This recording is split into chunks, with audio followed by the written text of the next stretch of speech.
So when we think about learning about our communities, we need to gather some information with our community. And there's a way of doing that that's really helpful. It's called triangulation, and it looks at gathering three sources of information. When we get those three sources of information, we have a complete picture for what the community looks like. So let me show you what triangulation actually looks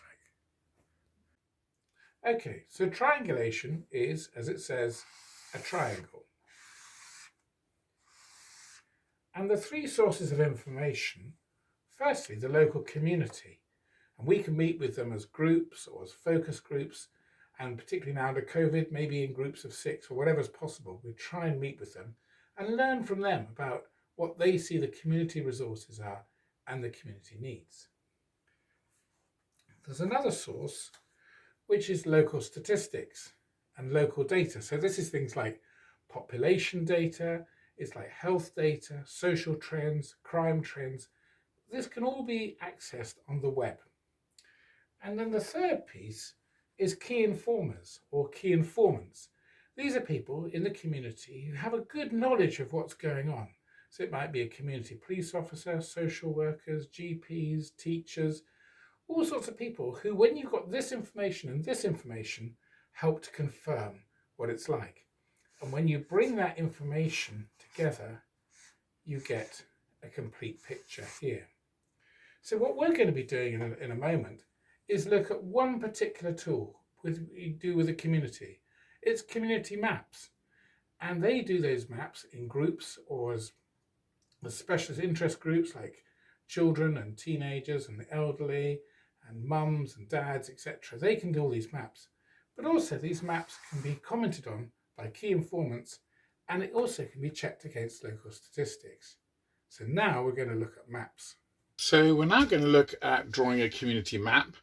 And the way you begin with a map is just get the main roads and infrastructure in, really. So we could start with a road here, bit of a thing going off there, maybe a bit of a roundabout, then off to here, a few more streets leading off, bring it around this way.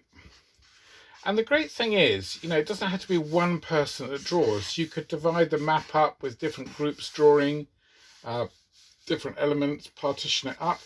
Or you could have one person who, is quite confident to draw, and they basically follow the suggestions of the others. The main point is to really get a good discussion going about what's on the map and how you see it. And kind of, you get everybody's perspectives. That's the great thing about the map. It just brings all this information that you perhaps haven't seen before together. Gosh, this is a lot of roundabouts here, I've decided. Anyway, and here you might have, big industrial park, lots of big shops here, big warehouse type places coming in there, and a road sweeping into a mega car park there, and here the entrance is going in there. And then we might put in some, these are shops here, but then over here we have a bit of a housing estate going on. And you might want to make it look a bit more interesting so they look like houses. And then we might have some high-rise houses here, a bit different, flats of some sort. A few windows going in there. And then some more houses here. So you just build up a picture, and as you draw them, get people to talk. What do they feel about these house estates? What do they like? Which ones do they like, which they don't? Where do they like to shop? Might have a bit of a football pitch park going on down here. Lots of different football pitches, or cricket pitches, swings, that sort of thing. Down here we may have a church in the middle here. May have a mosque over here, and maybe other churches that are around. It's not just one church. We all need to think about all the different faith groups that are around here. Maybe a bit of a railway line going on up there. Maybe an industrial park here. Bit of a chimney thing going on there. So we've got houses, shops, retail park, etc. And then, you can colour these in or shade them in to give them a bit of interest and that kind of thing. So let's put those on here. So what we've got here, we've got a football pitch there. We've got maybe, we've got the sports complex, that's maybe there. We've got the mosque over here. We've got the churches. We've got a retail park there. We've got shops up here. And we've got some social housing maybe over here. So we just build up a picture. It doesn't have to be really drawn accurately. It's just to give you a flavour of what's there. And we'll show you some examples of how they've been coloured and developed. But one of the questions we can ask ourselves is, so what are the strengths of this community? Well, we might say there's fantastic neighbourhood support. There's a real neighbourhood looking out for people. There might be something about, in the summer there's an annual parade which comes through, lots of food, street food, stuff like that. We know there's lots of volunteering goes on, which is really great. And there's great community spirit as well. So generally a really good feel for stuff. But then we might want to discuss and say, well, what are some of the challenges? What are some of the things that face our community that are challenging? Well, there is cases of vandalism that's going on, which is really makes the place look a bit down at heel in places. Despite the community spirit and everything, there's a growing level of unemployment as big factories or shops close down because of COVID and other reasons. We also know there's quite a lot of isolated elderly people whose families have moved away or they're housebound, and particularly under COVID, that's challenging. And maybe there are some early signs of drug running that's going on, particularly using children to distribute drugs. It's called county lines in Britain.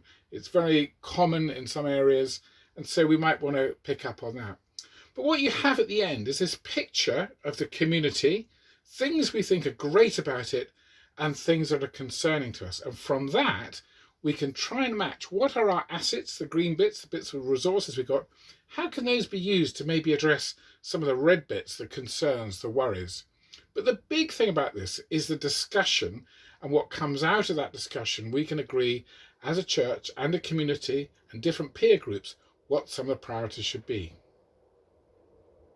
Communities all over the world have benefited from going through this process of community mapping. As Bill has said, it's the discussions around the map that can be so revealing, and it's really important to get different perspectives on your area. You can do this by asking people to do maps in peer groups, maybe the elderly, single parents, or children and young people.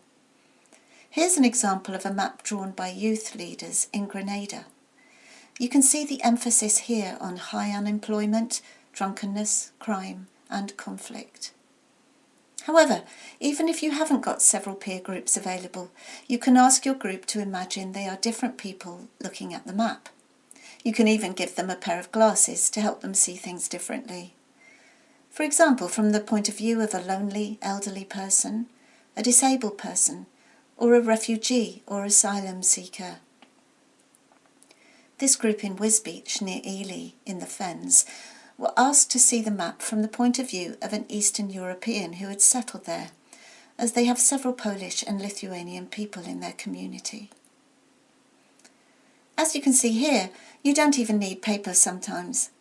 This group have drawn their map in the sand and have used cans and bottles to represent the various buildings and resources in their community.